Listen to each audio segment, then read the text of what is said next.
My greatest accomplishment is knowing that if I left here today or tomorrow, if my grandmother went on to glory, she's 75, I would be okay because I worked, I earned it, and I built it. I can take care of myself. That was my biggest fear, that I would not be able to take care of myself, because there's nothing worse than being gay, effeminate, and at the mercy of the streets and older men that want to use you for what they want to use you for, and you ain't got no house. And black. And then add mental illness, because a lot of us is running around with that too. Man, there is nothing worse. But what Mary J. Blige said, she said, if it rains, after it rains, flowers grow. So keep on raining, baby. That's true. That's true. I love Mary J. Shout out to Mary J. Blige, the queen of R&B and hip hop soul.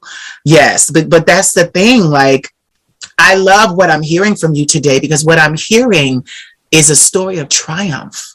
I mean, oh my God, do you know there was one point I was in jail?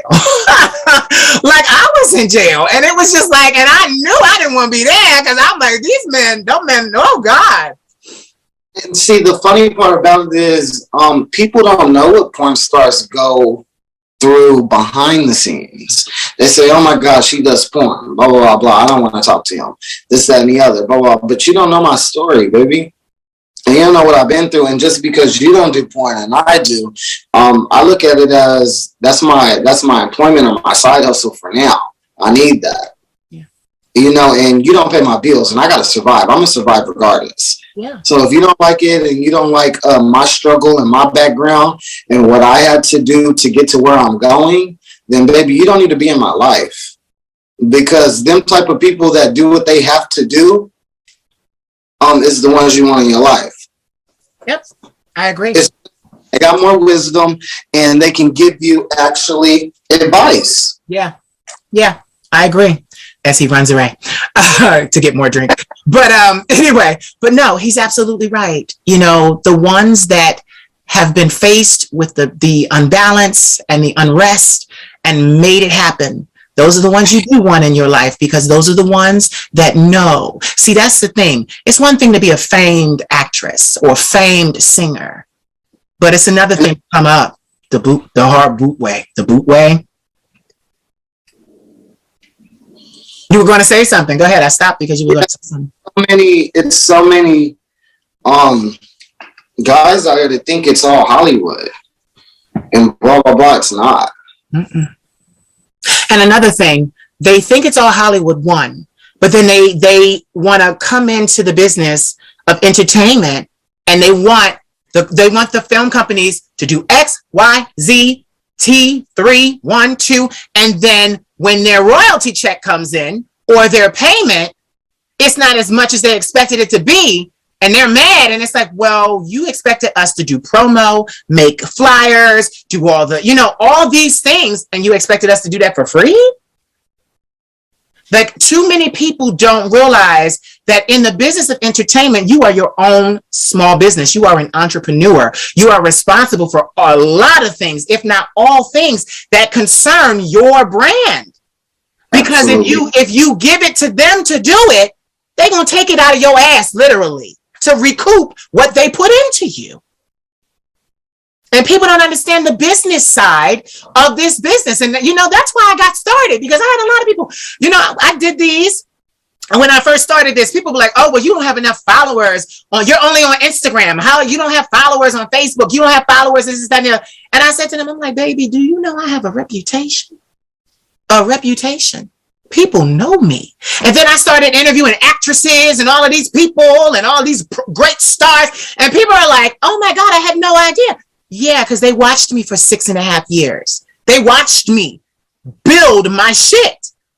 So I had the respect behind the scenes, even though y'all didn't see all the numbers. Right. People knew who I was. So I was like, oh yeah, the Queen of Shape, we'll interview with her. Yeah, we'll talk to her. And it's like, and then they come back to you. Oh, well, if you're still interested in an interview, I'll give it to you. And do you know what I say? Okay, when are you free? I know that's right. Because it only makes me look better. It only makes me look better. I'm not refusing not a single interview. I don't care if they spit on my name. I don't care if they talked about me like a dog. I don't care if they put out lies and rumors. I'm taking that interview. Why? Because it is the Queen of Shade speaking to whoever it is. And guess what? You're still here to do your job. Yep. And that's the and that's the thing. And I love this because even through this was an angle, because for a long time I was like, oh, I don't want to do interviews. You know, people are really nasty. I don't like the way interviewers are. I've been interviewed. I don't like when they ask these stupid ass questions, these mean questions, or they take and do the interview and then they chop it up and it make you look all kinds of crazy. I don't want to do that. So then turn around and the divine said to me, because I'm a shaman as well, I'm a spiritual leader. So turn around, divine said to me, this is another gift that I've given you. Use it. Absolutely. I got acting under my belt. I got singing under my belt. I am a consummate soprano. I have 4 albums out. I've got all this content. And it's like, and I thought I was done. I'm like, oh no. And the divine said to me, no, now add this.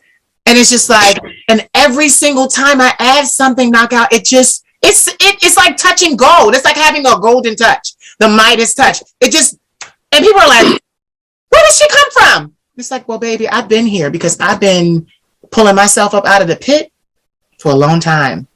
Right. And that started since I was a child. My mother and my father, mental illness and drug abuse. My mother did drugs for 25 years of my life. I understood very early in my life that I was going to have to be there for me.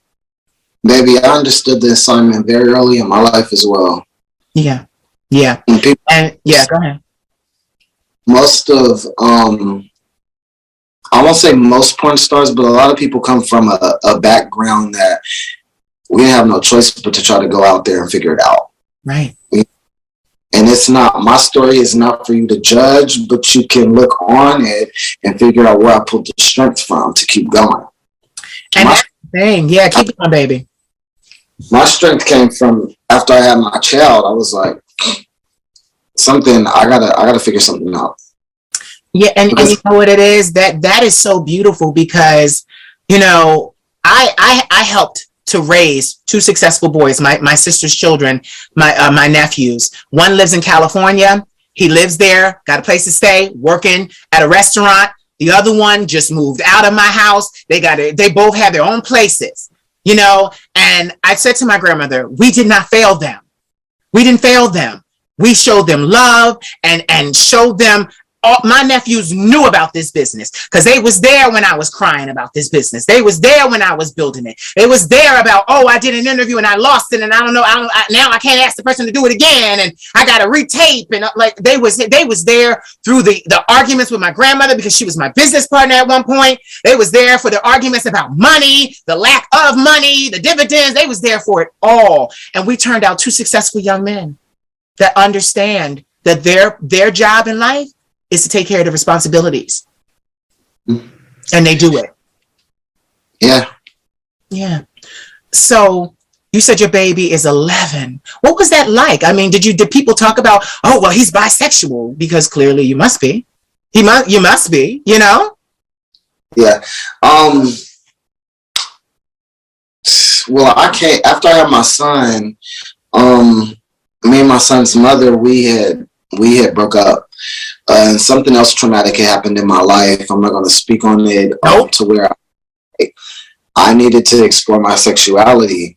And when I did, I liked it. Yeah. And it was something I was so scared of for years growing up because I always knew that I liked men. Mm-hmm. They're attractive, you're not. So, and then when I started exploring my sexuality, I just liked it. And I was like, I'm gay. I came out like 2 weeks later. Well, listen, I liked it too. After I came out, I got right on in the game. You were like, oh, this is for me. But you know what I love? Like, that's what I love. Like, even our world, it's not about, it's not a head decision. It's a heart decision. We know, yes, we know who we are. We feel that thing. That like, when I finally, because, you know, I was brought up in the church and, you know, they teach you to self-hate yourself. And I'm just saying that because they do. Being Black and gay, it's scary. It's scary to come out and go explore your sexuality. It's scary. Mm-hmm. So everybody can judge you and make you feel anxiety and depressed, go into a deep depression. and then next thing you know, you crash and burn. Not me. Not me either. Not me either. And you know what's so crazy? I have been in August. I will have been celibate for 10 years. Really? And yes, but get it. You have to understand. See, but we're talking about knowing what to do and focusing on what to do. I love sex. I had a lot of sex, and sex can be distracting. So I had to let go of my sexual prowess because I needed to take the last 10 years to build my business. And that was the only reason. It wasn't because, oh, I'm having a change of heart. It wasn't because, oh, he's trying to clean up his image and be classy. No, honey, I have class. Even if I'm fucking everything that moves, I have class. And see, this is what I tell these new porn stars when they come out. I said, there's about there's 3 different porn stars that are out walking. Ones that do it for money, ones that do it for attention, ones that are addicted to sex, and they love it. They would do it for free, just so they're getting paid for it. 3 types of porn stars. Yeah. But I let it all go to build my brand. I tell them, you got to figure out which one you are. And the only way you do that is by exploring. Yeah. I remember when I worked as a phone sex agent, because, you know, my voice is quite legendary. So, yes, I worked as a female phone sex agent, mind you, for 2 years of my life when I first got started. Do you know that was my first paying gig where I actually used my talent, my vocal ability? That was the first job that ever paid me based on my sound. It was literally the first time I ever got paid in the entertainment industry ever. Soprano. Mm-hmm. Mm-hmm. And I was it blew my mind because I didn't need a degree. I didn't need to be the smartest person, although my IQ is very high and I'm a prodigy. We'll talk about that later. I am.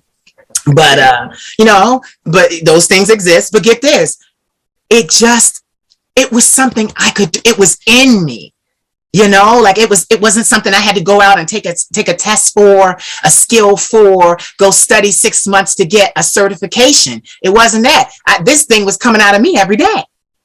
Right. And to have a group of people, because I met a lot of men that way on the phone lines, and have a bunch of men who didn't even know I was a man, mind you. I was never detectable. I always say that, undetectable. My voice was detectable. And like to literally be the part, like I was the only guy in the call center, and a lot of the girls were jealous. But I didn't care. You weren't clockable. And you know what's so funny?